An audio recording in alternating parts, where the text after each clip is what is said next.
99 Nights in the Forest is the most popular game on Roblox, but it shouldn't be. I'm serious when I say that this game defies every single norm that the rest of the front page follows. It's by far the most creative and complex game the front page has seen in a long time, and in this video, I want to explain why. At its core, 99 Nights in the Forest is an adventure game, a genre we don't often see on the platform much anymore. While Doors and Pressure fill out the runner roguelike subgenre, 99 Nights does something completely different. But right now, I want to talk about something specific. It's no secret that as Roblox grows, the games on the front page have dipped sharply in quality, all seemingly following a specific formula for success. A formula that I don't particularly like all that much. But first, this video is sponsored by REDMAGIC.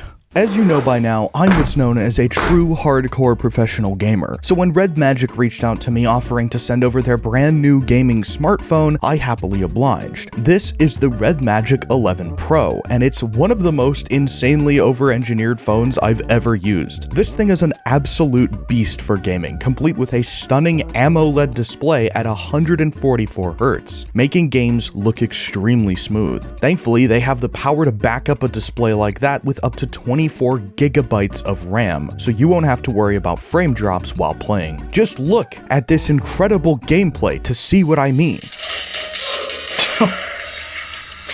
Okay, it won't make you better at video games, but hey, at least it has a headphone jack, unlike literally every other phone on the market. Oh, and this button on the side turns this phone into basically a mini PC by enabling game mode, which turns on all the cooling in the system to boost performance, like this literal, actual liquid cooling system built into the phone. I'm pretty sure this is the first phone to ever do something like that, and it really does look sick. My old phone couldn't use basically any flat wireless charging pad because the cameras stuck out too much. However, REDMAGIC thought of this issue too, because look, no camera bump. This is the kind of pro-consumer tech that I personally love to buy. Oh, it's a case! It comes with a case? Dude, there are like no phone companies that do this. So if you want to experience peak mobile gaming, click the link in the description of this video to check out the brand new REDMAGIC 11 Pro today. Thank you so much to REDMAGIC for sponsoring this video. Now let's get back to the brain rot. I've boiled this formula down to 5 major game design choices. The first is the use of stud building,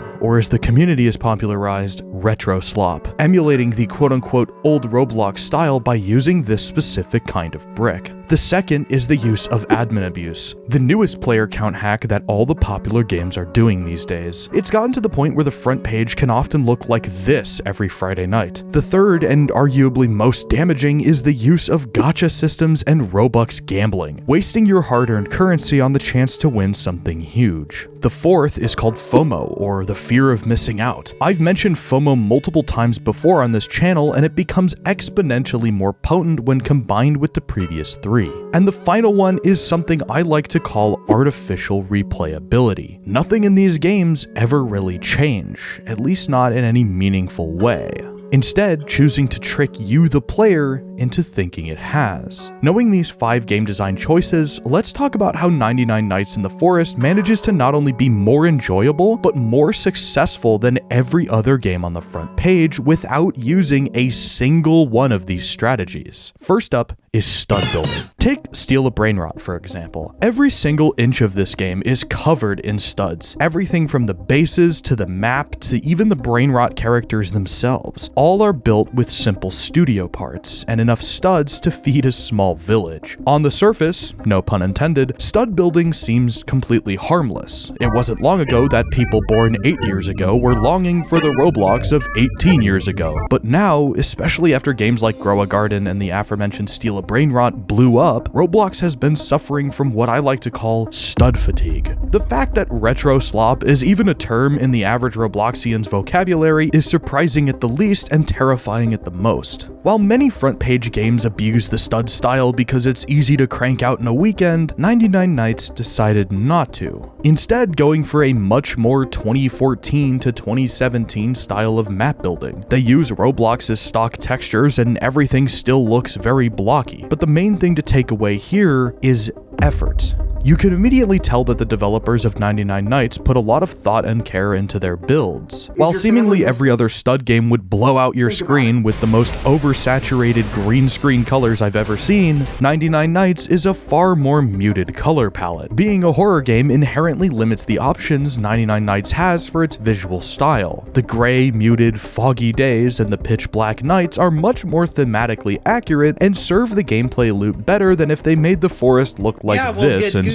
Seriously, I don't know why this style of building took off now, but like, who saw this and was like, yep, looks great, ship it right now. Anyway, that was a pretty simple explanation, but now we get into the second strategy, admin abuse. By far the single most interesting game design choice I've ever seen a video game do, and something that could literally only exist on Roblox. Let me explain. You've no doubt seen or even been a part of an admin abuse event. The game that started this trend was Grow a Garden, managing to pull unprecedented numbers every Saturday morning when the lead developer Jandel took to the skies and did all sorts of wild stunts. From stocking the seed shop with absolutely stacked plants to causing rare events that only he could cause, as these admin events were sometimes the only way to get certain modifiers on your plants. And it was almost always worth attending, even if you didn't play Grow a Garden all that much.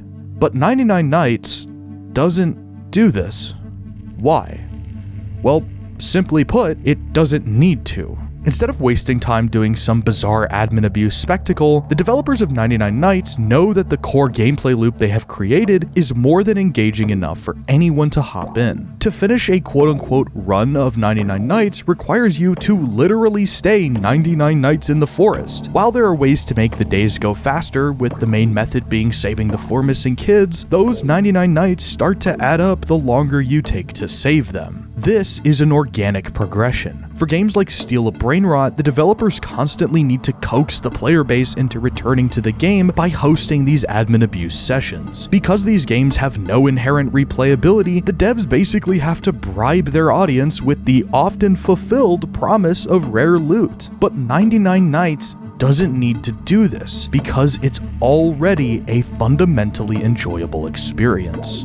It should be pretty obvious by now that Steal a Brainrot only retains players because of the inherent nature of having rare things in the game. It's fun to flex on other players with your rare Brainrots, even if those Brainrots were obtained through what is essentially legal cheating. It doesn't matter.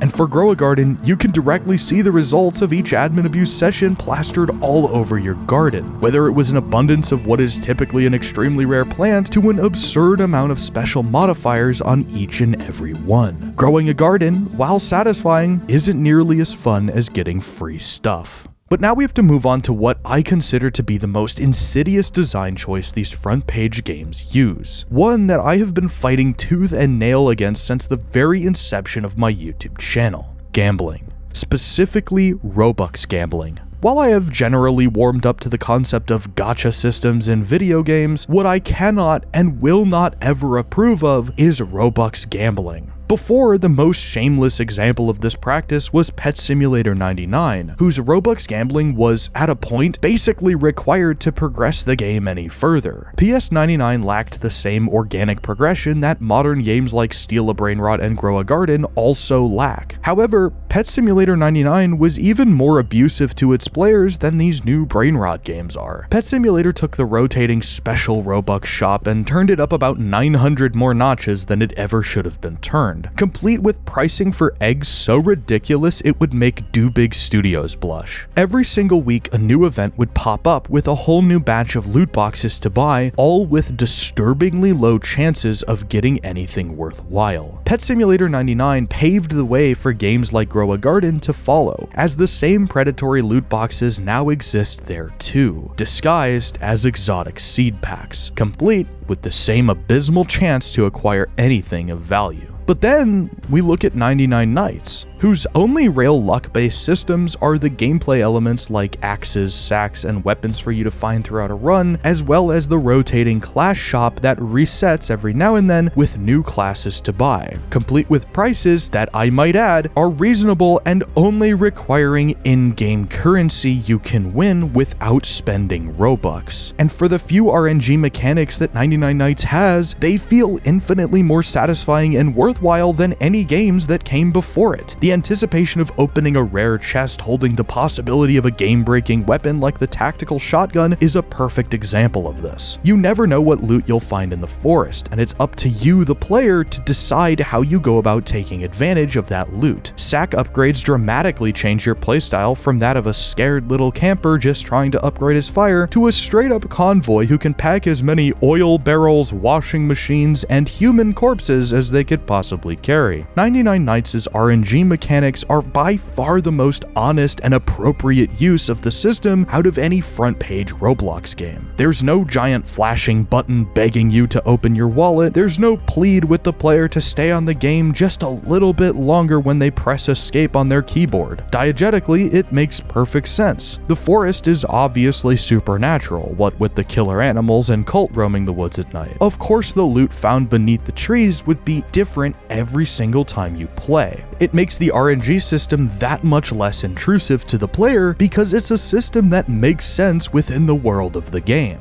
And to be honest, if its gameplay loop was as linear as games like Steal a Brainrot or Pet Sim, the game would suck. And I'm really glad that the developers put as much thought into a tiny little thing like RNG as they did into the rest of the game. Moving on to the fourth mechanic, we have by far the most powerful of them all. This choice piggybacks off of the individual strengths of the previous three to create a singularity of bad design that can only be described as FOMO. The fear of missing out. It's one of the oldest and most tried and true methods of player retention in the entire history of media. From the limited time drop to the admin abuse to the loot boxes, FOMO has driven the gaming industry for over a decade at this point. Since the inception of the event, in which games will release limited time gear for all to see, like the party hats in old school RuneScape, it seems that every single major release has followed. And Roblox developers took some serious notes. By combining the power of gacha systems with the dopamine of admin abuse and even the mere concept of limited time loot, these front page games have managed to create an environment that seemingly punishes you for not playing. If you don't partake in the admin abuse, or if you don't get that super rare brain rot, you're at a disadvantage. You missed out. And that's what's so evil about this design. Remember, admin abuse updates typically take place every single weekend, requiring the player base to all log in at the same time, inflating the game's numbers. But when that ends, the player count drops right back down. It's fake.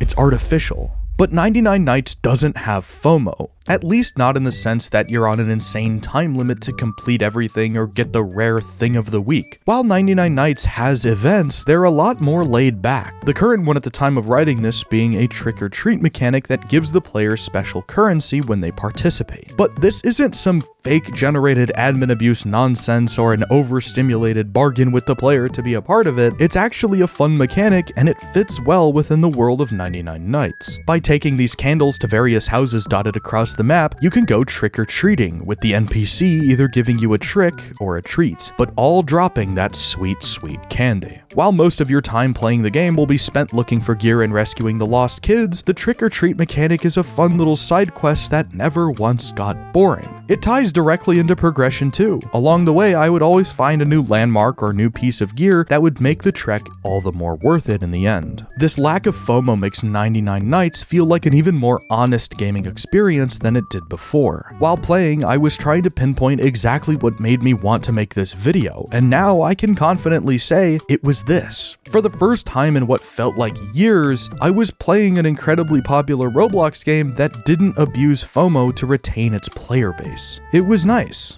and it made the time I spent playing 99 Nights feel worth it, which in my opinion is the entire point of playing video games in the first place. This brings me to the final design choice that I think makes 99 Nights the perfect front page game: natural replayability. Take a look at any front page Roblox game and you'll see the retention hacks I've mentioned in this video front and center. But one thing these games don't have is natural replayability. 99 Nights, with its procedurally generated map and unique game events, naturally piques your curiosity. The thought of what could be out there lurking in the forest is inherently intriguing. It's the same reason why I love Pressure so much. The black site is always changing, and there are still rooms in this game that I haven't yet seen. The same goes for 99 Nights. What's hidden within this ice temple? What's the outcome of placing these cultist amulets on these pedestals? These are all things that make you return to 99 Nights in an effort to figure out these answers. Couple that with the game's promise to expand on the world building, and you have the recipe for an infinitely replayable adventure game. Steal a brain rot, grow a garden. They're all too simple to have this element. They rely on FOMO tactics and other insidious practices that 99 Nights doesn't need to because they have to. By their very nature, these games cannot be as deep and enjoyable as 99 Nights. They're unchanging static shock, no matter how many new events they slap on top. And that's what makes 99 Nights different. But by far the biggest thing that 99 Nights has over the rest of the front page is this. 99 Nights